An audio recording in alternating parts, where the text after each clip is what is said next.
ваша бабушка уже постарше, наверное, около 60-70 лет. Вот вы смеетесь сейчас, а на самом деле историческая ценность документа именно измеряется 90 годами. И на ваши рисунки, вы старенькие, маленькие, может быть, ваши рисунки будут смотреть так, как мы сейчас смотрим на рисунки 19 века. И будем смотреть, вот так детей учили, вот такие замечательные рисунки делали.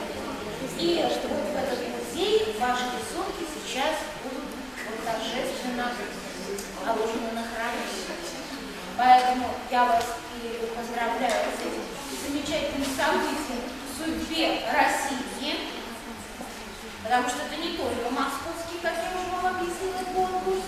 И, в общем, такая интересная история получается у тех рисунков, которые стали победителями нашего конкурса. Я вам должна сказать, что самый крупный наш участник конкурса, ему всего лишь 2 года и 7 месяцев. А он же своего кота нарисовал. И так понравился жюри конкурсу, что не глядя на его глаза, жюри сказала обязательно. Пусть он лежит и хранится в наших фондах. Пусть люди через 50-100 лет смотрят, как же замечательно рисовали такие маленькие художники. А самый старший художник, который принял участие, вот это 11-классник. И сколько там в 11 классе лет были ребята? 18, ну, правда, еще пока 17. И вот от 2 лет до 17 все рисуют кошек. А мы еще взяли и предложили педагогам вашим нарисовать кошку. А педагогу одному уже 20 лет, другому 30, а третьему 65. И все тоже попытались нарисовать своих кошек.